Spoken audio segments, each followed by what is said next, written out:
Um coração igual ao de Jesus. Capítulo 2. Amando as pessoas às quais você está ligado. Um coração que perdoa. Meu primeiro animal de estimação veio em forma de um presente de Natal na infância. Em algum lugar eu tenho uma fotografia de um pug chinês marrom e branco, pequeno o suficiente para caber na mão do meu pai, fofo o suficiente para roubar meu coração aos meus 8 anos de idade. Nós a chamamos Liz. Eu a carregava o dia inteiro, suas orelhas molengas me fascinavam e seu nariz chato me intrigava. Eu a levava até mesmo para a cama. Qual o problema dela cheirar como cachorro? Eu achava que o cheiro era fofo. Qual o problema dela ganir e choramingar? Eu achava o barulho fofo. Qual o problema dela fazer as necessidades no meu travesseiro? Não posso dizer que achava isso fofo, mas não me importava. Mamãe e papai deixaram claro em nosso acordo pré-nupcial que eu cuidaria de Liz, e eu estava feliz em obedecer. Limpava seu pratinho e abria sua lata de comida para filhotes. No momento em que ela terminava com a água, eu reabastecia. Mantinha seu pelo escovado e sua cauda balançando. No entanto, em poucos dias meus sentimentos haviam mudado um pouco. Liz ainda era minha cadela, e eu ainda era amigo dela, mas fiquei cansado do seu latido, e ela me parecia faminta com muita frequência. Mais de uma vez meus pais tiveram que lembrar-me: cuide dela, ela é a sua cadela. Eu não gostava de ouvir estas palavras, sua cadela. Eu não teria me importado com a frase sua cadela para brincar, ou sua cadela quando você a quiser, ou sua cadela quando ela estiver comportada, mas estas não eram as palavras dos meus pais. Eles diziam: Liz é sua cadela, ponto final, na saúde e na doença, na riqueza e na pobreza, no seco e no molhado. Foi quando me ocorreu: estou preso a Liz.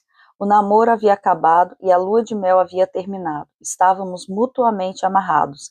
Liz passou de uma opção a uma obrigação, de um bichinho de estimação a uma tarefa, de alguém para brincar a alguém para cuidar. Talvez você consiga se identificar. Existe a chance de você ter conhecido da claustrofobia que vem o comportamento, só que em vez de ser lembrado, ela é sua cadela, lhes dizem, ele é seu marido, ou ela é sua esposa, ou ele é seu filho, seu pai, empregado, ou chefe, ou colega de quarto, ou qualquer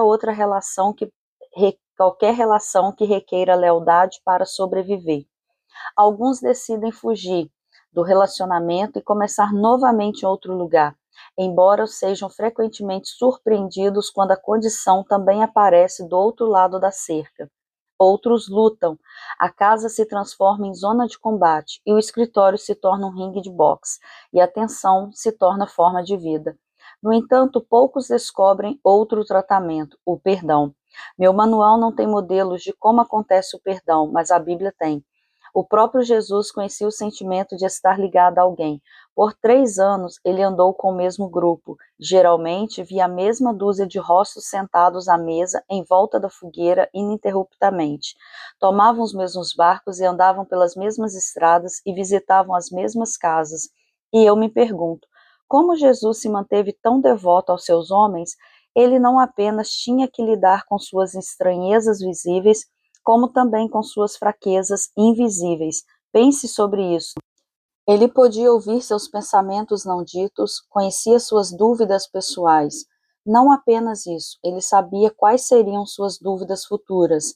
E se você soubesse cada erro que as pessoas que você ama houvesse cometido e cada erro que ainda cometeriam, e se soubesse cada coisa que pensariam sobre você, cada irritação, cada descontentamento, cada traição, foi difícil para Jesus amar Pedro, sabendo que um dia Pedro o amaldiçoaria?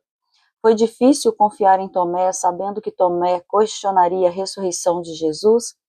Como Jesus resistiu ao impulso de recrutar um novo grupo de seguidores?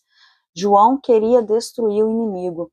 Pedro cortou fora a orelha de outro. Dias antes da morte de Jesus, os discípulos discutiam sobre qual deles era o melhor. Como ele foi capaz de amar pessoas que eram difíceis de serem amadas? Poucas situações geram pânico como estar presa a um relacionamento. Por esta razão, acho sábio que comecemos nosso estudo sobre o que significa ter um coração igual ao de Jesus pela ponderação do seu coração de perdão. Como Jesus foi capaz de amar seus discípulos? A resposta é encontrada no 13º capítulo de João. Com toalha e bacia. De todos os momentos em que vemos os joelhos dobrados de Jesus, nenhum é tão precioso quanto aquele em que ele se ajoelha diante dos seus discípulos e lava os seus pés. Foi um dia longo. Jerusalém está lotada de convidados pascais, muitos os quais clamam por uma olhada do professor. O sol da primavera está quente, as ruas estão secas e os discípulos estão muito longe de casa. Um esguicho de água seria refrescante. Os discípulos entram um por um e tomam seus lugares ao redor da mesa. Na parede, uma toalha está pendurada e no chão repousa um jarro e uma bacia. Qualquer um dos discípulos poderia se oferecer para o trabalho, mas nenhum o fez. Depois de alguns momentos, Jesus se levanta e remove sua capa. Ele enrola uma cinta de serva em volta da cintura, pega a bacia e se ajoelha diante de um dos seus discípulos. Ele desamarra uma sandália e gentilmente levanta o pé e o coloca dentro da bacia. Cobre-o com água e começa a lavá-lo, um a um pé encardido após outro. Jesus faz seu trabalho até terminar a fila. Na época de Jesus, lavar os pés de alguém era uma tarefa reservada não apenas para servos, mas para as castas mais baixas de servos.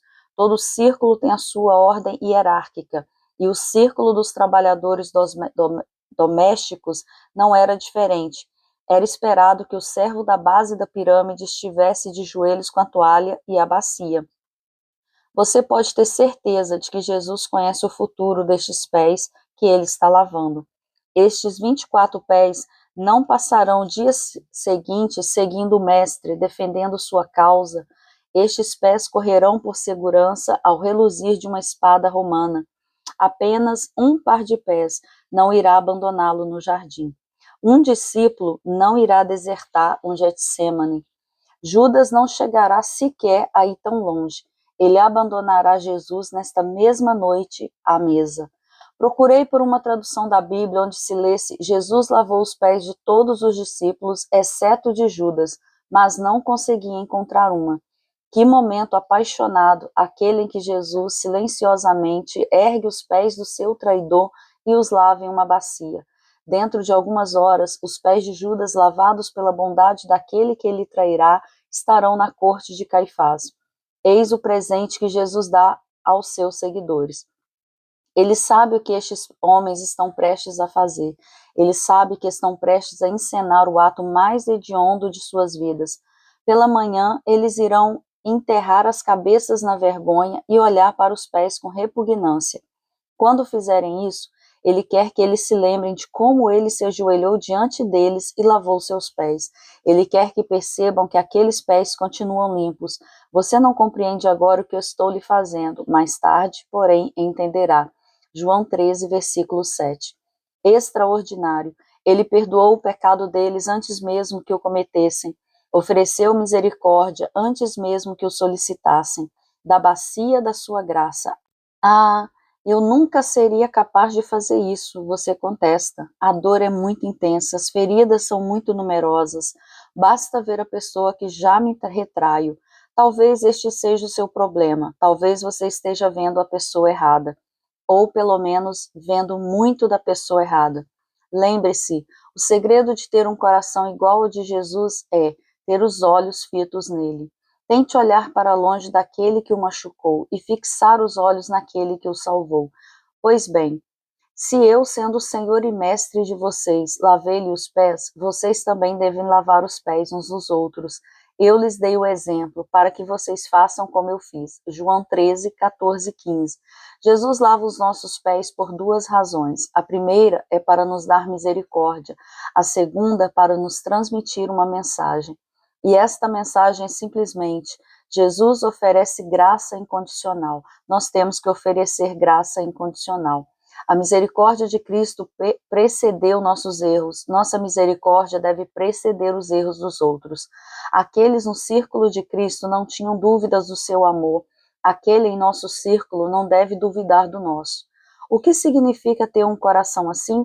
Significa ajoelhar como Jesus ajoelhou, tocando as partes encardidas das pessoas com as quais estamos ligados e lavando delas a indelicadeza com delicadeza. Ou como Paulo escreveu, sejam bondosos e compassivos uns com os outros, perdoando-se mutuamente, assim como Deus os perdoou em Cristo. Efésios 4:32. Mas Marques, você está dizendo, eu não fiz nada errado, não sou aquele que traiu, não sou aquele que mentiu, não sou a parte culpada aqui. Talvez você não seja, mas Jesus também não era.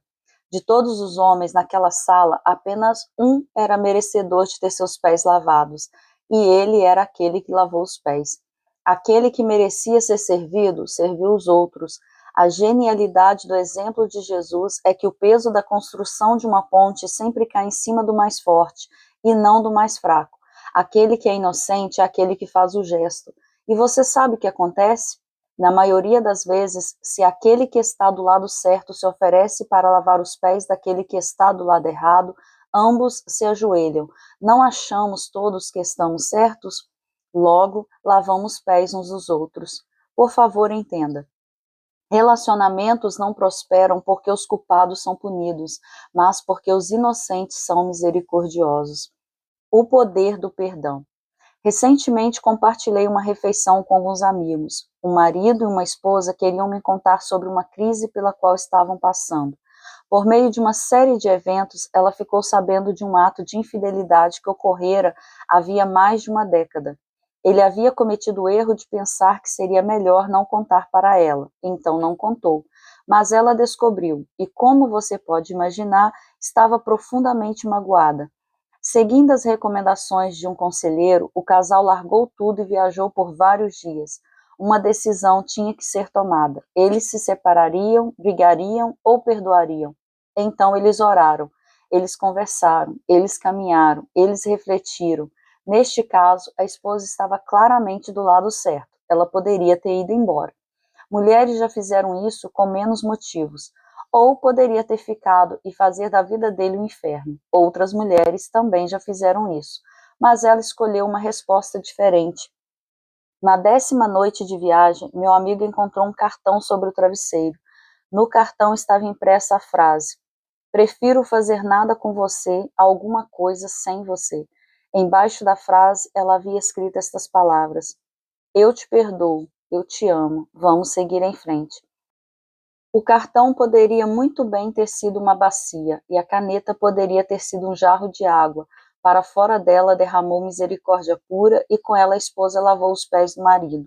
Certos conflitos podem ser resolvidos apenas com uma bacia de água. Existe algum relacionamento em seu mundo que está sedento por misericórdia? Existe alguém sentado ao redor da sua mesa que precisa ser assegurado de sua graça? Jesus assegurou que seus discípulos nunca duvidariam do seu amor. Por que você não faz o mesmo? Sejam praticantes da palavra e não apenas ouvintes, enganando-se a si mesmos. Aquele que ouve a palavra, mas não a põe em prática, é semelhante a um homem que olha sua face no espelho e, depois de olhar para si mesmo, sai e logo esquece a sua aparência. Tiago, capítulo 1, versículo 22 ao 24.